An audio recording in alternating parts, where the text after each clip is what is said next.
Studies show that 100% of everybody in the world wants to curl up indoors and do nothing because it's so darn cold out there. That's why many people are turning to Bombas, whose pillowy plush slippers and warm merino wool socks have been said to be the most comfortable in the history of feet. Bombas products have been found to boost coziness by up to 1,000,000%. Okay, enough fake statistics, but could Bombas socks and slippers really be the cure?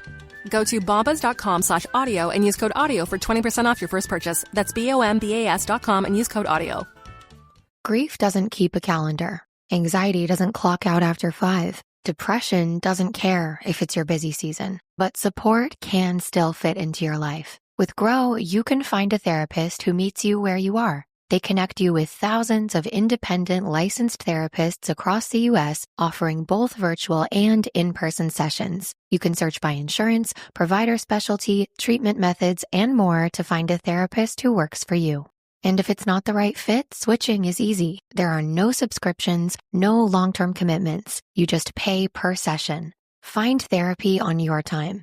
Evenings, weekends, and cancel up to 24 hours in advance at no cost. Whatever challenges you're facing, Grow Therapy is here to help. Sessions average about $21 with insurance, and some pay as little as $0 depending on their plan.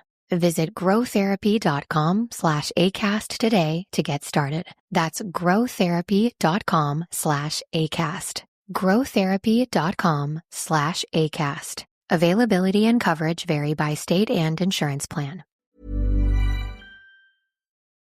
Happy fucking birthday. Eavesdroppin.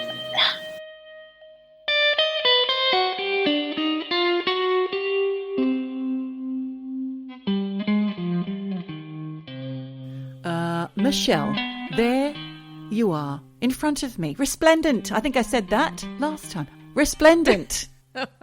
That's what you are. Resplendent. Yes. Thank you very much. I feel resplendent. I feel splendid. I feel all the splurs. Splur. How many adjectives are there that start with a splur? You know, I'm a wordler. I wordle. Oh, so am I. I'm in a group of wordlers. What? We're called the Worldwide Wordle Wankers, I think it's called, started by our dear eavesdropper and friend, Jannica from Amsterdam. How did I know you were going to say it's Jannica? She loves a quiz. She loves a quiz. She organised a group of us, because we used to have our own little group. I think she had a few little side hustle groups of wordlers, and then she kind of conglomerated us all together, and now we're all in one big happy family, wordling away. How many did you get it in today? 4. What about you? It was 3. Right. Andreas and I do it together, and I'm ashamed to say, I think he's better than me. And it's not even his first language. Well, sometimes it's luck of the draw. There really is no skill involved. My husband and I, when we do it together, he likes to make it a bit more interesting. And I don't participate in this. It's a one-sided thing. Right. He says, right, let's see how quickly we can do it whilst holding our breath. What? And I say, no, I'm not going to hold my breath whilst trying to do Wordle. This is some kind of Wordle autoerotic. It's utter madness. I don't like the sound of this. It's not erotic. It's not erotic. What kind of a Wordle word person are you? Because every day is a different word. It's the first thing I think of. Same. Andreas is a say what you see word. Same word. No, not the same word, but he'll go table, chair. Like whatever's directly in front of him is what he will say. And I'm always like, oh my God. I wonder if he's psychically tuning in to the word of the day on Wordle. I hope other people know what we're talking about. I'm assuming they do. Wordle is a big thing. If you don't, New York Times, online games, it's a goodie because our ritual is we start with Wordle. When we finish Wordle, we move to Strands. Connections for me. Well, after Strands, we move to Connections. That's a fun morning. Is it all in the morning, is it? Over a coffee? It's before we even get up. We do it in bed. Oh, I thought phones weren't allowed in the bedroom, Michelle. No, they're not allowed in the bedroom until you 6 wake a.m. up, and then you're allowed to bring them in. And then you have to bring the phone for the other person in. But then Connections, which is my favourite. I prefer it to Wordle, actually. Some people might find this a boring conversation, but I'm finding it a fascinating insight into your morning ritual, Michelle. Thank you. And also to my dynamic, because sometimes I am genuinely embarrassed that my English as a second language partner does better than me at Wordle. And he does. I don't mind posting my 6 out of 6 in the worldwide Wordle Wankers group. However, there was a little shade directed between 2 players. There's about 8 of us in the group. And it was a little like, I think one of them was a little irritated that someone else kept smashing them out in 2. And she got suspicious. And the other person was not happy. And there was some controversy. So ever since then, I have occasionally got it in 2, sometimes in 1. And I won't post it. I pretend I haven't done it that day. No. Because I'm embarrassed. No. I don't want people to think I'm cheating. I think there's a fundamental problem with your group. I'm sorry. If you can't all celebrate each other's 2s, I think there's some problems here. There is some problems, yes. I think we've ironed them out. But that initial, we hadn't been going very long, and we are international. Oh, God. No. There was a little bit of an upset of the apple cart there. Yeah. Mind you, these 2 people who were battling it out, they have been friends for a very long time. Okay. So it was probably all in jest, but there was some popcorn emojis. When you get basically told you're a cheater. Because you've done really well. Yes, I think that's not nice. But anyway, moving right along, Geordie, we haven't even bloody introduced ourselves. Oh, that's because I'm Geordie. And I'm Michelle. You're an eavesdropper because you're listening to Eavesdroppin, the comedy podcast. We are friends. We like to talk to each other on the reg. On the reg. That's slang. It is. Every week, in fact, we provide you, our eavesdroppers. You're sitting on our bus. You're tuning in. We've been doing it for 5 years. It's our birthday month. Happy birthday, Michelle. Happy birthday, Geordie. 5 years ago, you and I sat down. We talked about doing a podcast. We were going to do it on the menopause. Who the fuck wants to hear that? We're doing it on supernatural, real life and true crime stories instead. Yes. It's like a pick and mix, each week a different one. Some of our listeners who have been with us from the beginning like the supernatural. Some do not. Some love the real true crime. The real true crime. Some do not. We have sort of tightened up some of the stories over the years, mind you. We don't go quite as hard as we used to. That's you. I think you've become squeamish. I'm happy I was to always go squeamish. hard. Well, I'm happy to still go hard on the grim and the gruesome. I even will go there with the children's stuff, but No, I can't do that. over the years we've found some boundaries. We have them. found boundaries. I'll tell you what it's about here, Michelle. I have, in that 5 years, qualified as a counsellor. I'm working with people with real life problems who are affected by a lot of deep, dark shit. And I suppose that is partly why I don't want to talk about that stuff when your whole day sometimes is taken up with some tough stuff. And also the world is just, sometimes when I look at the news, I just get so disappointed and upset. Although there is that psychological interest factor, I think, is where we're coming from. Yes. Why did they do it? How did it happen? What the fuck? Yes. All of the questions. There's a lot of what the fucks in our podcast. In fact, I had a conversation just today about swearing. Oh. They were saying that they thought in Swedish that Satan is a swear word. And I said, oh, okay. Well, I guess culturally, maybe, because I know that in Italian, if you say porco dio, God is a pig, that is like, oh my God, the worst thing you can say. So I thought, okay, fair enough. And I said, well, in English, Satan's not really a swear word. And she said, oh, yes, but you don't swear. And I was like, what? Well, I said, I do rein it in here. Around them. And I said, I don't swear like a sailor when I'm here. Oh, okay. And it also depends on who I'm speaking to. So when you're speaking to all the eavesdroppers, especially your mother, Jen, who's with us every week. Hi, Jen. You're swearing like a sailor. I don't give a fuck. No, you just let it all hang out. Let it all hang out. And I have another friend in Australia. Really, from the second we start speaking, it's get fucked, fuck you, what a fucking dickhead, fuck that. It's just all the swear words all in a row. Andreas has come up with some very interesting swearing. Has he? My latest favourite was, I don't give a fuck shit about that. I've never heard that put together like that. It's quite effective and it makes me laugh. Double bubble. It does make some laugh. We did talk about the confusion over can't. Oh. Let's call it that. It's KANT in Swedish and in Polish, and it means the edge of something. And some Polish people were recently asking us what that meant because a lot of Australians around them were saying the word over and over. And they said, what is it? What is can't? We discovered how it was said in Polish and they were absolutely mortified. Gobsmacked. However, I have heard from other people recently as well that swearing is a lowering of energy and it's not good to do. Okay. And it can be really negative energy. Yeah, some people are now getting a little bit fed up of the swearing. Okay. I think it's how you do it. I think if you're an angry swearer, I can see how that's an energy suck. I think that if you are a swearer who uses swear words for emphasis, I don't think that's an energy suck. I think if you just pepper it in for comedy, I don't see that as an energy suck. But look, I could be wrong. It's in the eye of the beholder or the ear of the listener, and I in suppose. The delivery, I would say, too. Yeah. But yes, obviously, I'm aware that swearing is not appropriate at all times around all people. And I do have the ability to rein it in when necessary. Well done, you. Thank you. Such restraint. But look, I will say, after 5 years, if people are offended by the swearing, I guess they just don't come back. Or if you don't like it, please write in. Not you, Jen. Anyone else. Please write in and let me know.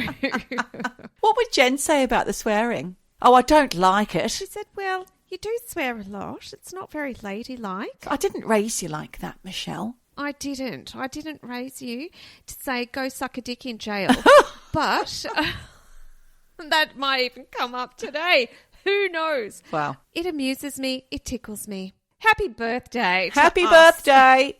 Happy fucking birthday. Oh, Jesus. Have you been watching anything good on TV at the moment, Michelle? Or been to the cinema even and seen a film? No films. I have been watching Traitors UK. Absolutely Wonderful. glued to my seat. No spoilers. Fun. It's been really fun. I've also been watching Golden Bachelor, again, All the Australian realities. reality TV, yes. One of the ladies thought Netflix and chill was just come over and chill out and watch Netflix. So she was saying it to her friends and inviting her kids over to Netflix and chill. And then she was mortified when she found out. It meant something else. There is a film coming out on Netflix. It's called Netflix. I just called it. It's called not called The Frankenstein. It's called Just Frankenstein by Guillermo del Toro, who is that wonderful director who did The Shape of Water and Pan's Labyrinth, two great films in my opinion. Haven't seen either. And Frankenstein is coming out soon. Apparently it's amazing. Christabel, one time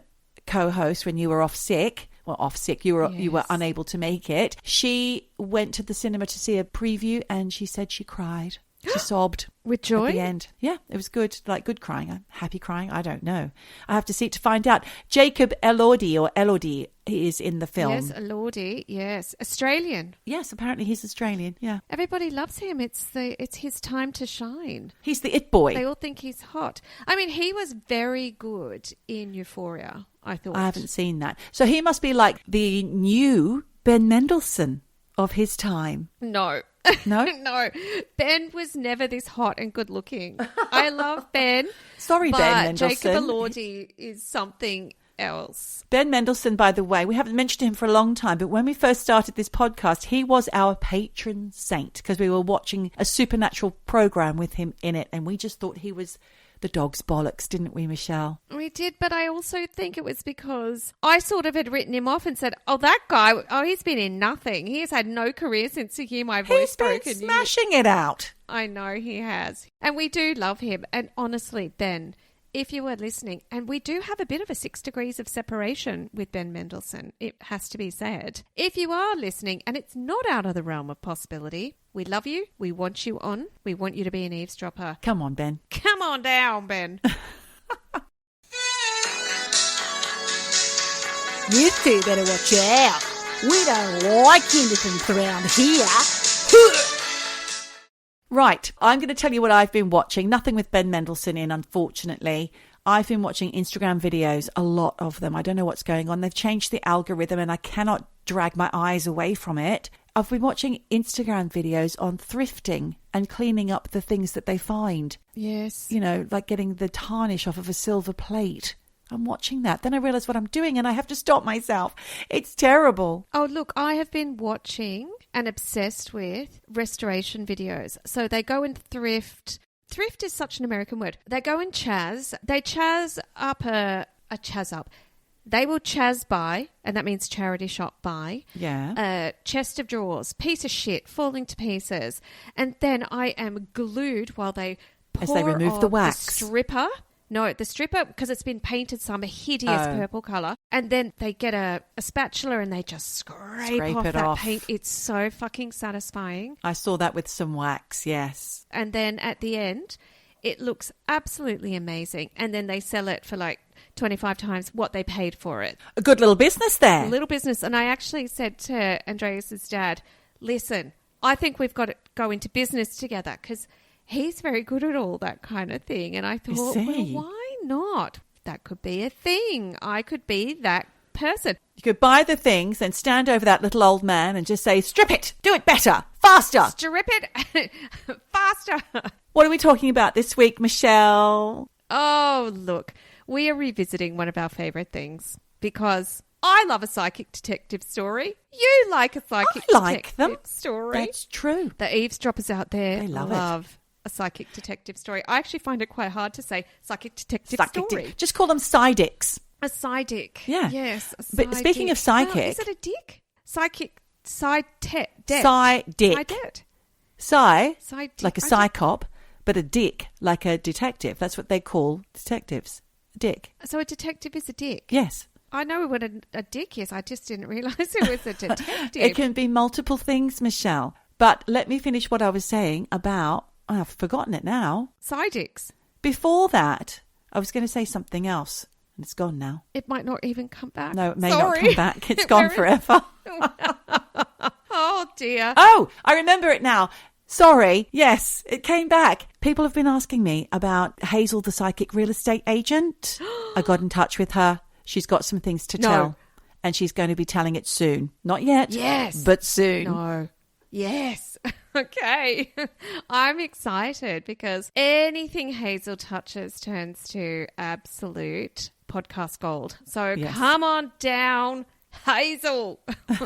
Everyone's coming on down. What were you saying? Psychic detectives. That's what I got for you this week. And great. This one, it's a fucking banger. It's a banger. Because I feel like there's just too many tick, tick, ticks in this case for there not to be something in it. Right, meaning they've got it right. Fuck yeah. But look, let's go back. And we're going back to the 80s. The 80s. 12th of February, 1983. 13th, actually. But let's say 12th, 13th. 1983, West London, suburb of Ruislip. Yes, well done for pronouncing it correctly, Michelle. Thank you very much. Thank you. But before we get there, I know we haven't done this for a while. No. We're doing the UK charts. Yay. February 1983, starting with number 10, because we're doing top 10, not 5, 10.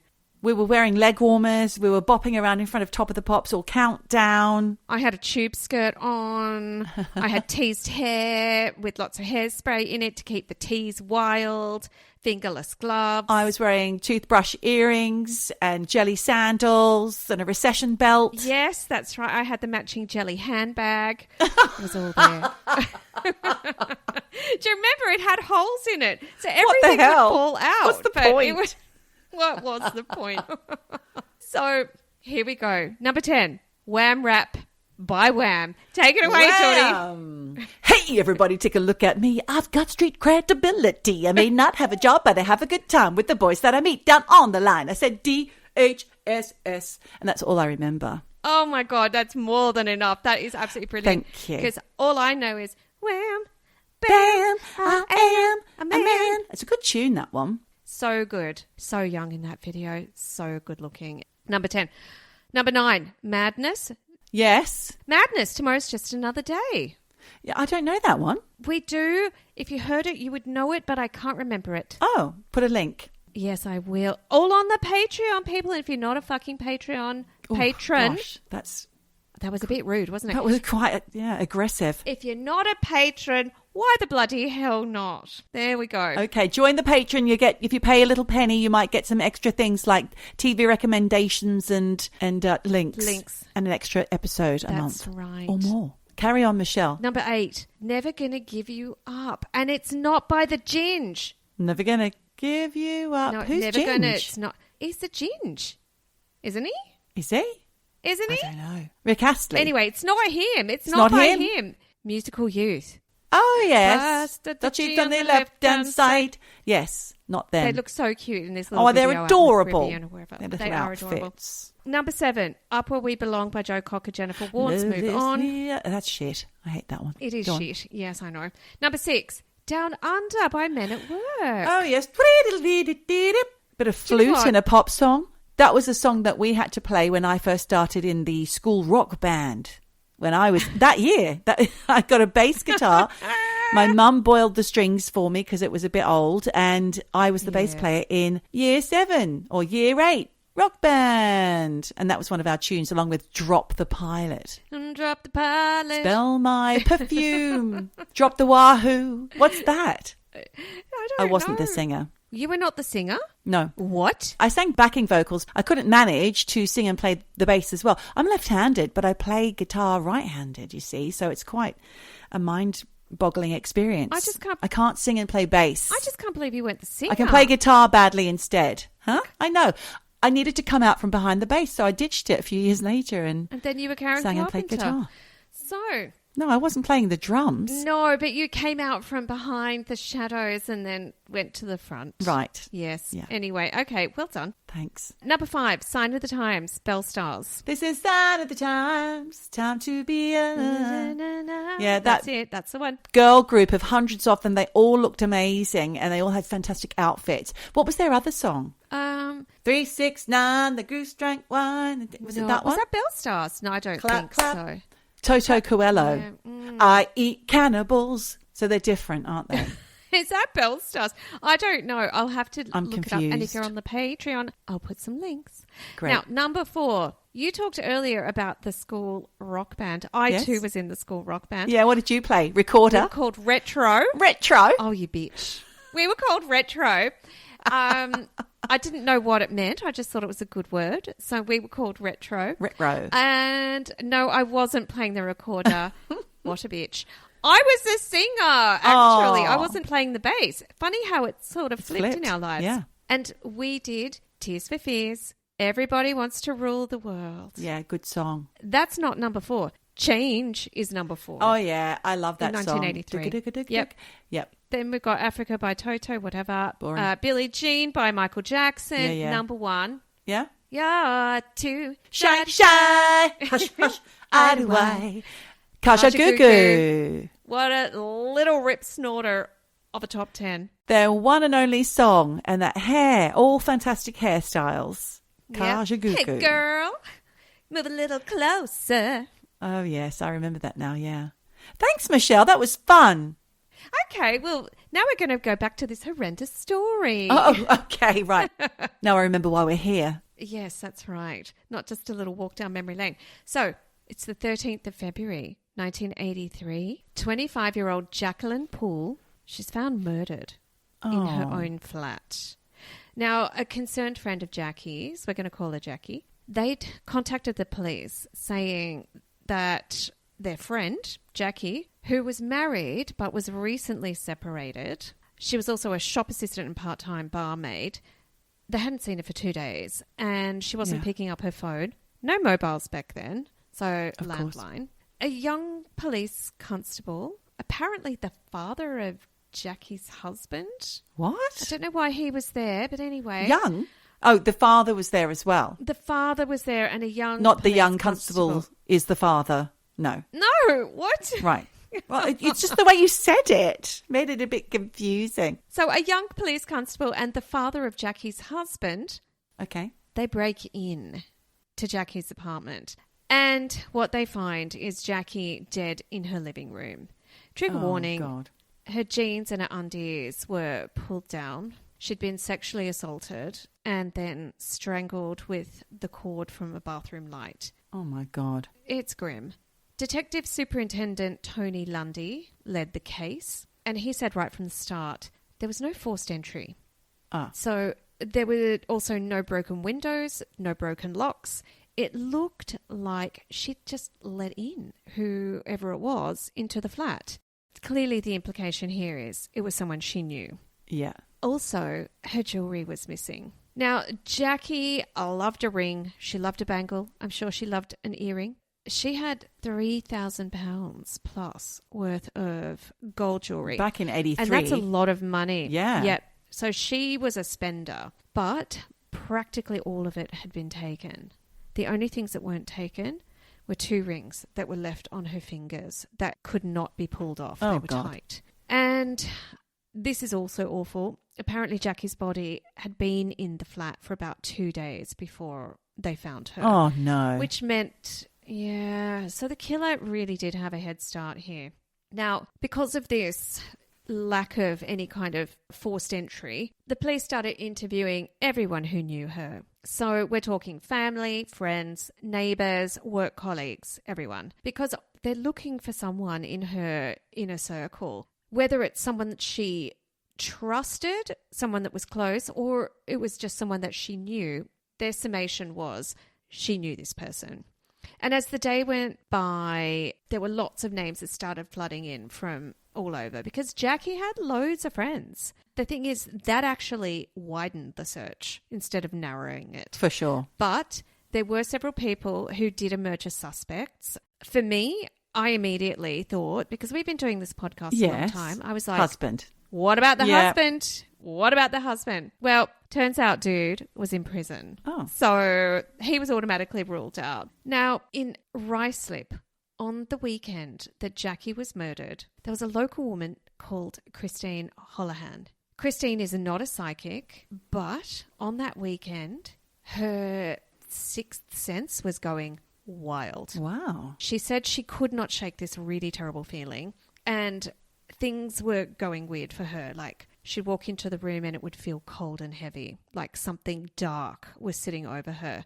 She heard footsteps. She heard doors opening and closing for no reason. Oh, my God. It's a little bit poltergeisty, but she did say she had this very strong sense of gloom, and she just had this feeling that something was wrong, but she could not put her finger on what it was. The next night, Christine had another strange experience. She was at home when she felt this strong energy, and she said in front of her she could see something taking shape. It was like a figure, and it turned into the outline of a young woman who looked frustrated and desperate. Christine had no clue who this was, but she just thought, I wonder if this could be that woman who was found murdered. So she knew about it. Yes, because it was local she's news. in the neighborhood. Yeah, she's a local lady. Yeah. Okay. So she said, are you the lady that was murdered? And the spirit replied, my name is Jackie Hunt. Now, that threw Christine because the lady who was murdered was Jacqueline Poole. Yeah. So she was like, oh, okay. And I don't even know anyone called Jackie Hunt. So, all right, I don't know what's going on. But she said to the spirit, what do you want? And the spirit said, I've been murdered. I know who killed me. You need to help me. And Christine was like, listen, I can't call up the police and say, a ghost told me she'd been murdered. You need to look into this. I need something to give them. Something. Exactly. Yeah, some info. Yeah, because it might look like she knows something about it and then she'll be in the frame. Well, yes, or she's a complete crackpot and wasting police time. All that. So, you know, she's really reticent to go. So she was like, please give me something. Spirit vanished. But the following night, same thing happened again. This time, Christine said it was like being pulled through a television screen. Oh, how weird. Like poltergeist. Yes, actually. Yes. And she said what happened next was that she had dropped right into the middle of what had happened to this murdered woman. Oh, that sounds appalling. Awful. She said she could actually feel the fear and the struggle that Jackie Hunt had gone through. Awful. And that she could see how some of the things were playing out. And she said she felt and could describe being dragged across the floor almost in slow motion and said it was absolutely horrible. And Christine didn't know what to do. She really wanted to go to the police, but like I said, she was scared she was going to look like a nutter. Yeah. The feeling that she had to do something wouldn't go away. And Jackie Hunt was practically nagging her, please pick up the phone, call the police. So finally she did. Now, as we both know from previous stories that we've covered in the past, on Eavesdroppin, comedy podcast, .com. we know that the police don't really take it seriously when it comes to sidekicks. It's not their first port of call. Yeah, the first portal of call. And to their credit, they heard Christine, listened to what she had to say, and decided to send 2 officers round to her place. Good-o, yeah. Constables Andrew Smith and Tony Batters. What Christine didn't know was that Tony Batters had actually been that young police officer on the scene when Jackie's body had been found, and that he had details that the other officers didn't have. So a lot of information that had not been made available to the papers. He had info that hadn't even really been widely shared in the police force. And he knew things like the layout of Jackie's flat, what was on the table, the position of Jackie's body. So when he sat down with Christine and she started telling him about this spirit who contacted her, they were like, yeah. And then she said, listen, just let me see if I can tune in. And then this spirit started to come through her, and she turned to the police officers and said, listen, I don't know who's been murdered. This woman says her name is Jackie Hunt. Right. And this immediately caught Tony's attention because that was Jackie's maiden name. Okay. It is the same person. Yeah. So that was the first big tick for Christine. Then Christine started describing Jackie's flat. She described the layout. She said there were 2 cups in the kitchen. She said there was a doctor's prescription on the table and also a black address book. And tick, tick, tick. Yeah. All those things were correct. Wow. She also said, I'm seeing that there are 2 rings on Jackie's fingers. And this was a detail that had not been reported publicly. And again, Tony Batters was like, fuck me, tick, tick, tick. Then Christine said, Jackie is telling me that you need to look for a jumper, a brown jumper, and the killer is about to throw it away. And then Christine said, Jackie's telling me, work fast, find it, otherwise it's going to be gone. Right. And then, this is the kicker, she gave a description, a physical description of the man who had killed Jackie. Christine said the guy was in his early 20s. He had dark hair, dark skin and tattoos, and his star sign was a Taurus. Wow. But what really caught the officer's attention was when she said that a name was coming through. She said his name was Perky. Perky? Perky. Right, like and the Pokeball. I thought she was saying Porky. Right. Yes, like a Pokeball, actually. Yeah. But I thought she was more like Porky the Pig. Porky. But yes, exactly. But it was Pokey. And then she said, this is not his actual name. This is his nickname. She had got this name by remote writing. So she had channeled Jackie and wrote down this name, Perky. Yeah, that's what Tyler Henry tends to do as well, isn't it? Exactly. That's the spirit take over the pen. And again, Tony Batters was like, what the fuck is going on here? Because Pokey was the nickname of one of their prime suspects. Uh-oh. Yes, tick, tick, tick, tick, tick. His real name, Anthony Rourke. Turns out this guy, Anthony, was a friend of Jackie's ex, and she knew him. Even though the police were kind of, this guy was on their radar, they had actually interviewed him. His story was full of holes, but the police were sus of him, but they had not been able to prove anything. And he was kind of put on the back burner for, lack of evidence. But they did decide they needed to go and search his house. Guess what they found? A brown jumper. Brown jumper.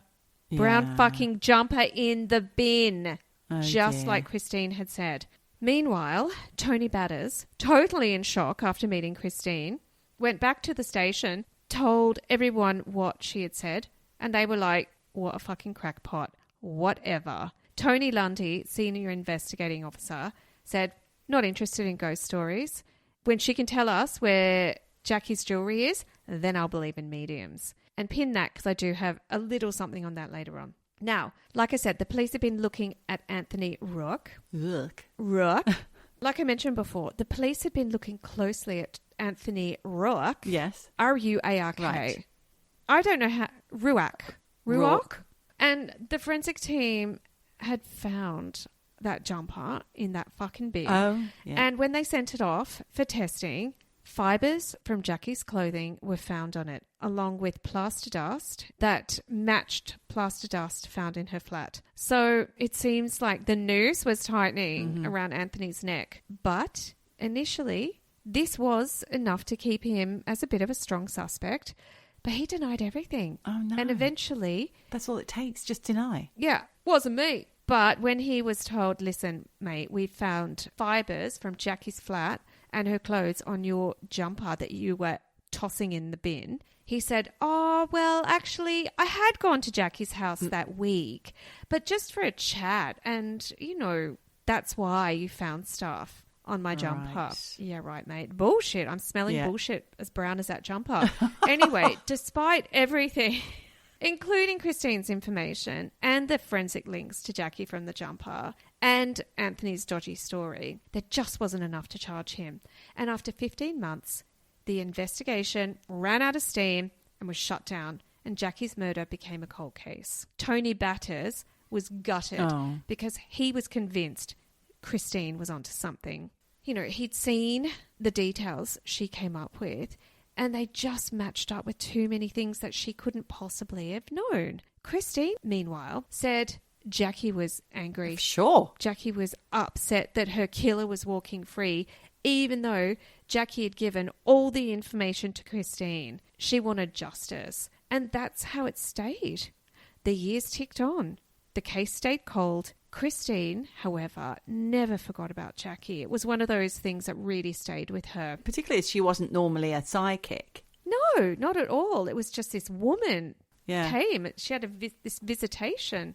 But she said she always had this feeling that justice would come. And then in 1999, 15 years after Jackie had been murdered, Christine said she had another visitation. This time from a blonde-haired woman who actually did look like Jackie, but this time she was smiling. And she thought, I don't know what this means. I don't know why Jackie is coming back to me all these years, if it is her. Turns out, at that exact same time, the police reopened Jackie's case because new information and a new informant had come forward. Plus, forensic technology had come a long way since 1983. So they had decided to retest the evidence using a new DNA process called low copy number. Basically, that means they can create a full profile of a person from a tiny sample. So they tested old evidence, the fibers, the swabs, bits of carpet, material, even skin cells that they had found under Jackie's nails. They were all tested, but the big hope was there had been tiny amounts of semen found on Jackie's clothes that were still able to be tested. So off it all went, but the process back in 1999 was slow. And it took a whole year before the results came back. God. It's nothing quick about it. But when the results did come back, the lab rang and said they had a complete DNA profile from one of the samples. And it matched Perky, Anthony Rourke. Exactly. Of course it did. Of course it did. Yeah. This was 16 years after the murder, and finally they had enough to get him. So they stalked him. They found him in a car park. And he was arrested in Cirencester in 2001. Charged with Jackie's murder.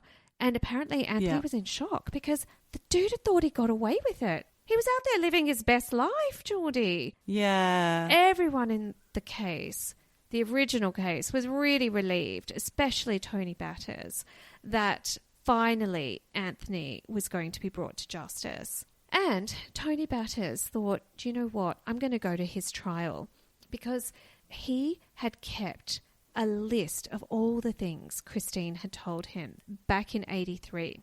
130 things, to be precise, that Jackie had said about the case. God. Yes. That's a lot. And he went through them one by one, matching up what Jackie had said to Christine with evidence that came out with the trial.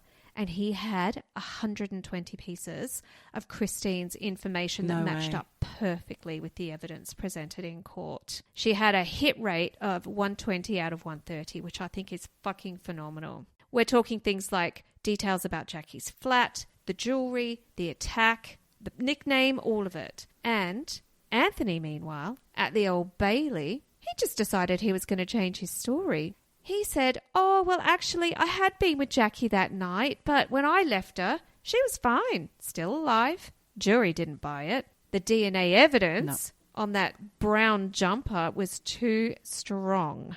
Also, the semen came back as Anthony's. So the jury found that fucking creep guilty, and he was sentenced to life in prison. And the family were over the moon because they had waited 2 decades for this. Tony, as I mentioned, had been at the trial. He had one thing in Christine's evidence that just was nagging at him, because in 83, she had channeled a name, Barbara Stone. It didn't match any of the friends they'd interviewed. No family had that name. And during the trial, Tony went up to Jackie's brother and said, "Listen, do you know a Barbara Stone? This name was channeled through a psychic." And Jackie's brother said, "Yeah, of course. Barbara was Jackie's best friend who died in a car crash the year before Jackie was killed."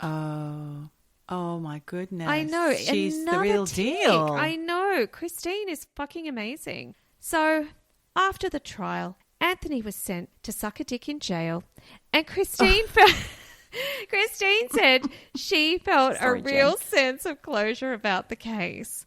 And in fact, Jackie did come to her one last time.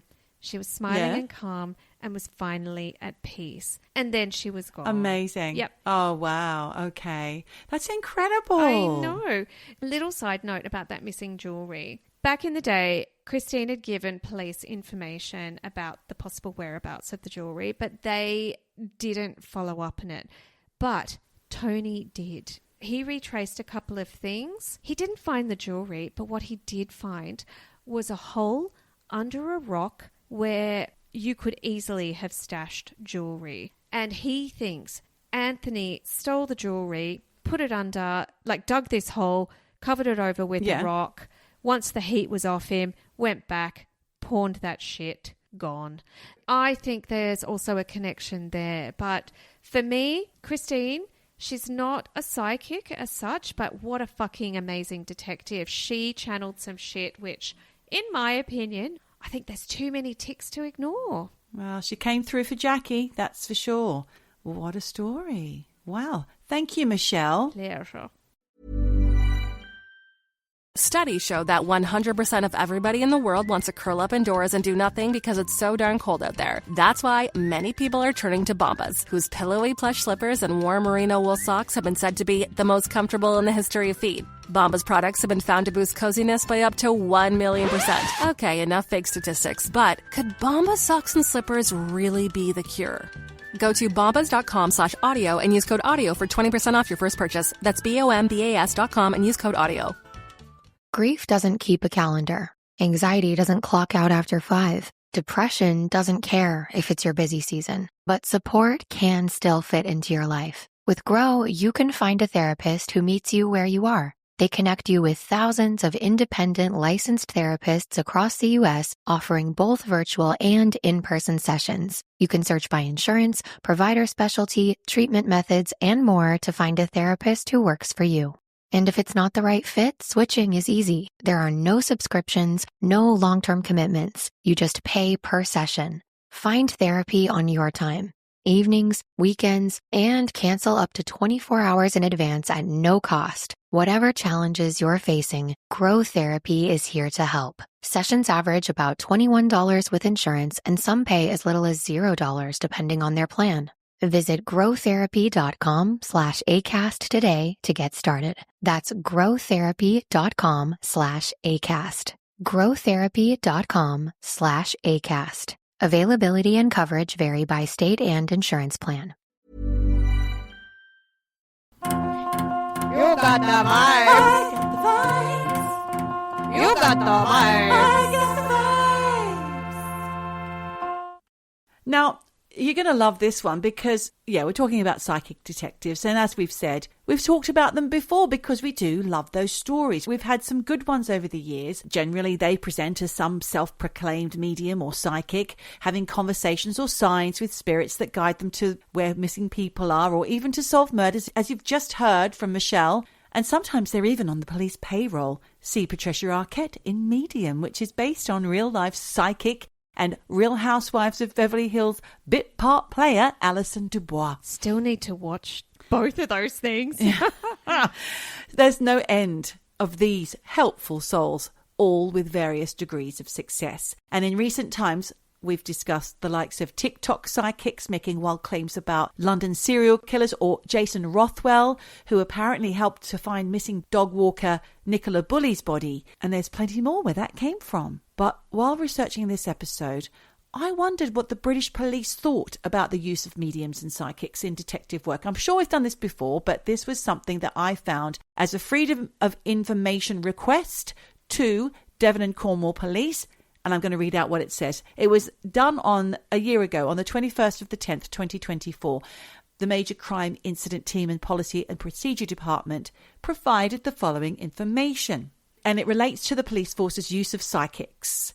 And by that, the requester, the person asking, meant all types of psychics, clairvoyants, remote viewers, mediums, astrologers, mind readers, etc. Okay. And they asked, in the last 3 years, how many times has the police force actively engaged with a psychic for the purpose of using their services? The answer from Devon and Cornwall Police, none.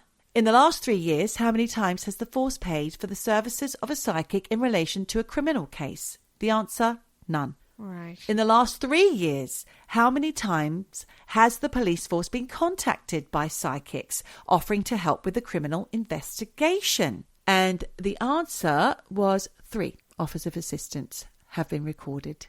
I find that shocking because I feel like on those hotlines, you get, Crime Stoppers, whatever. I'm shocked that there's only been 3 psychics calling up, offering information. But that's in Devon and Cornwall. Yes, but this has a little... And that's recorded. A little brown ring of bullshit about it for me. I feel like they're not coming to the party with the real numbers. Well, perhaps they're the only ones that they took seriously enough to record. Who knows? Who knows? Maybe.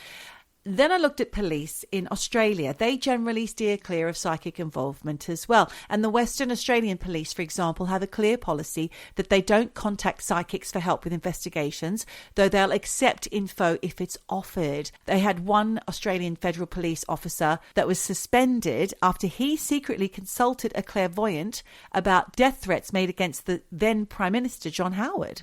The Aussies love a psychic intervention. Lynn Dawson, look under the pool or whatever it was. There's been a lot over the years. Yes, but they don't get taken seriously. And actually, speaking of that, at the time of recording, Polish national Julia Wondelt is in court currently for stalking Jerry and Kate McCann. Michelle, you've talked about her a couple of times before. She's the Polish lady that believes she is Madeleine McCann because a psychic told her she was. She's been stalking them ever since. So there's a lot more to that story. There's links provided in the Patreon, and you can go back in our website and find out more about the story when we first talked about it. But we're not talking about her today. Someone else who's been gracing my Instagram feed is Sylvia Browne. Some of you may remember her from various American talk shows that she would be on. She had platinum blonde hair, big lady with a raspy voice, and she was everywhere in the 90s and 2000s. Is she British or American? American. Right. She was on things like Montel Williams and Larry King Live, and she had her own radio show.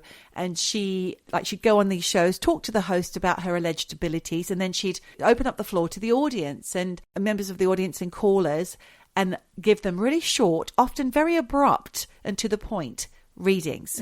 Okay. Sounds rude. She was a bit short and sharp. He's dead, honey.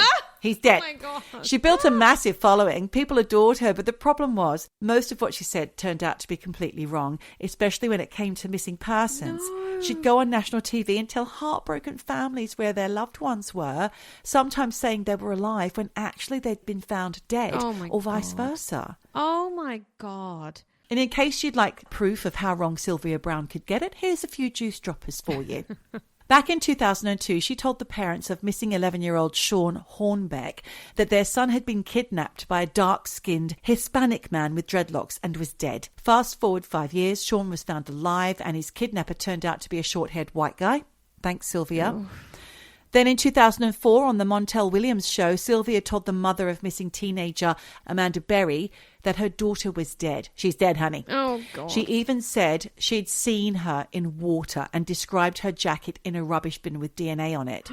This is a harsh thing to deliver, especially on live TV, completely devoid of emotion, right? Awful. Well, Amanda Berry's poor mum died 2 years later, believing her daughter had been murdered or had been killed in some way. Oh.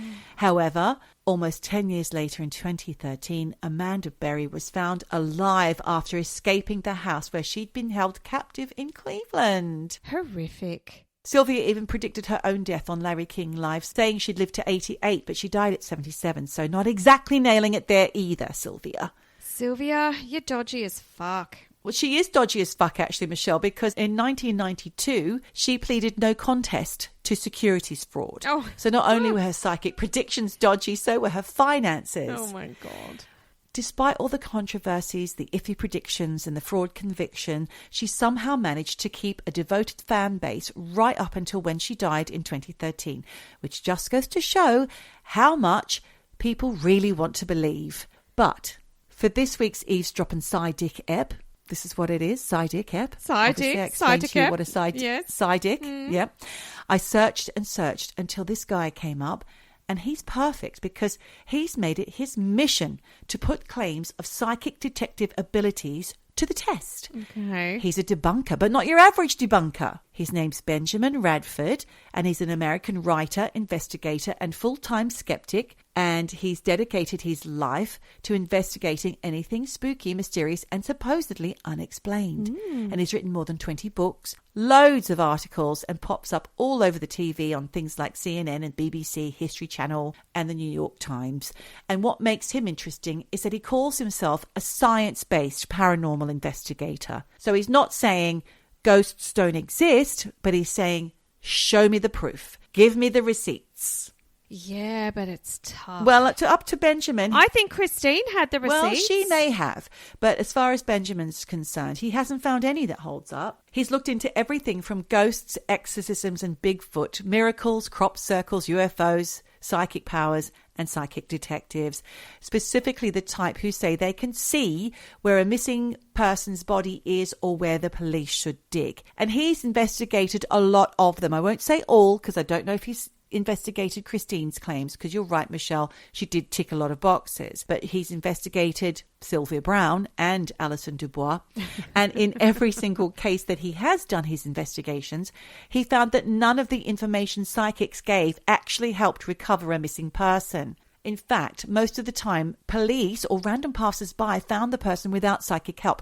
Going back to Jason Rothwell, he claims that he was one of the people who actually found Nicola Bulley's body, but I believe the police had been searching and she was found weeks later. And I think it was just a dog walker, not necessarily Jason Rothwell. I'm not 100% sure. Don't sue me, Jason. Oh, God. All these people who want to insert themselves into cases, like, what is their motivation? Well, some might be legit, but some are the sort to rewrite their original visions afterwards to make it sound like they were right all along. And one of the wildest things that Benjamin did was after the Haiti earthquake in 2010, when he issued a public challenge to psychics asking them to locate victims or missing people. Well, guess what, Michelle? What? No one responded. No one responded. Not one. Really? No one got in touch. No. Oh. No. How weird. I know, it's sad, isn't it? There's been so many when it comes to, 9/11. Is it just, maybe one disaster is more popular than the other? Well, maybe it's just because they didn't have enough clues to go on. Yes. Like, you know, you were saying people inserting themselves into murders and things. This is different. It's a natural disaster. It's a mess. Yeah. It's sad. It's tragic. It's on a massive scale. Yeah. But anyway, Michelle, you're going to hate this guy because he debunks everything. For example, there was a famous Santa Fe courthouse ghost video where apparently a ghost was caught on a security camera at a courthouse in Santa Fe on June 15th, 2007. And the video was uploaded to YouTube and quickly got lots of attention with all these people theorizing about what it could be. Well, Benjamin comes along, and after investigating the sighting, he concluded and proved that the origin of the ghost was actually a bug crawling across the camera lens. Sorry, guys. Oh, naughty bug. In the cases, though, of psychic detectives, as we discovered with Sylvia Brown, if it's fraudulent info or incorrect, it just wastes police time and directs the case in the wrong place, which is unforgivable. Think of the poor case of Amanda Berry's mum. It's really sad that she went to her grave thinking her daughter had died. Well, she would have known pretty quick when she got to those pearly gates and her daughter wasn't there to greet her. Right, If okay. you believe in that stuff. Okay, Michelle. Just saying. Now we're really getting into magical thinking territory. Listen, there's many Long Island serial killers, and I don't know which one we're talking about here, but there was an example where I believe it was the Rex Hauerman serial killings, which took place between 1993 and 2011. But this guy, Rex Hauerman, was unknown to the police and not charged until 2024, last year.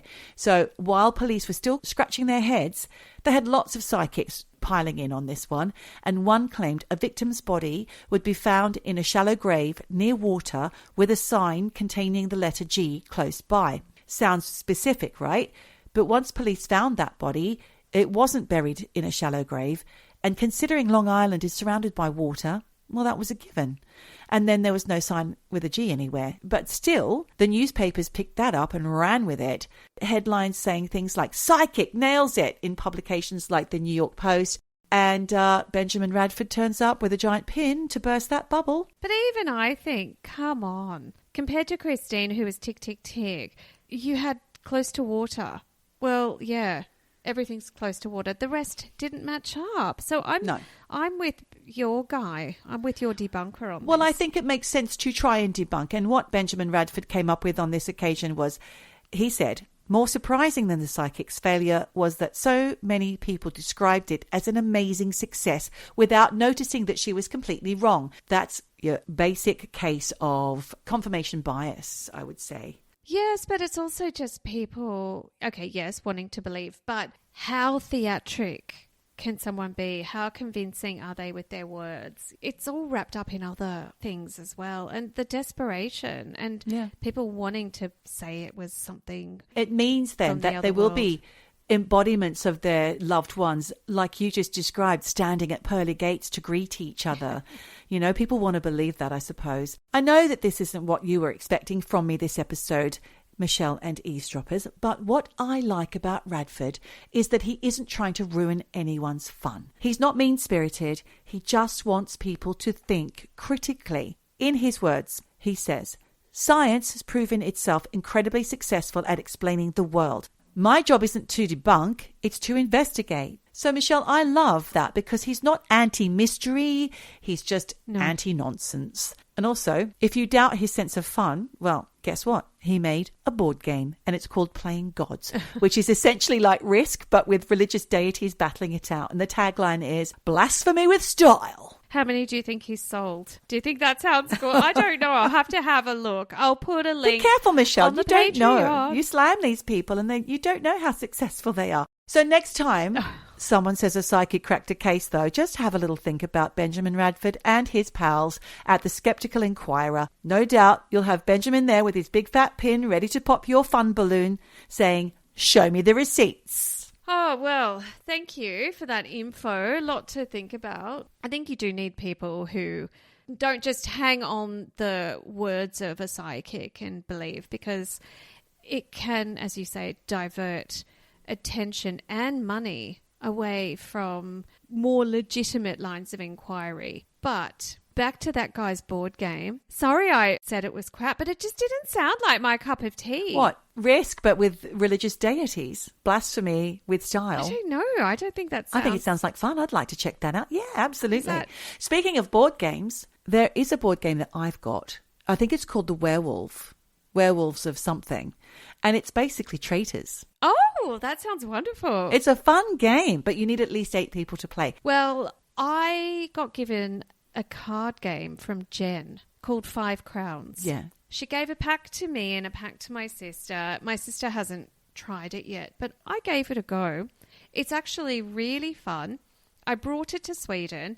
Everyone who's played it here is obsessed. 5 Crowns. It's a brilliant game. What do you do? What's it about? Well, it's a wonderful game that is not entirely skill and it's not entirely chance, but you need a bit of both to be able to win. And it's just a card game. It's hard to describe, but I really recommend it. And thanks, Jen. She's an influencer. Clearly. Her little card game is across the world. I even bought a card shuffler. Do you know what that is? No. You put batteries in. It's this plastic thing. You put the cards on either side. You press a button and it goes and it shuffles all the cards. It's fucking fantastic. Wow. You need to put links for all of the above in Patreon. We should be compiling for our December patrons a Christmas gift list. Oh, yes. That's a great... There's some great ideas right there, Michelle. That is, isn't it? Card shuffler. 5 Crowns. And 5 Crowns, even though we don't know what the hell it is or how to play it or anything. Candy bra. What more do you need? But not the knickers. We don't want thrush. No, thanks. On that wonderful note, thank you so much for your great info. And I feel like there's only 3 things left to say. I do too. It might be these things. Wherever you are, whatever you do, just keep eavesdropping. Eavesdropping. Eavesdropping. Eavesdropping. Dropping. Eavesdropping. Dropping. Eavesdropping. Eavesdropping. Dropping. Dropping. Eavesdropping. Eavesdropping all day long. Eavesdropping. This is the song. Drop it like it's hot. Take control of the numbers and supercharge your small business with Xero. That's Xero. With our easy-to-use accounting software with automation and reporting features, you'll spend less time on manual tasks and more time understanding how your business is doing. 87% of surveyed U.S. customers agree Xero helps improve financial visibility. Search Xero with an X or visit Xero.com/ACAST to start your 30-day free trial. Conditions apply.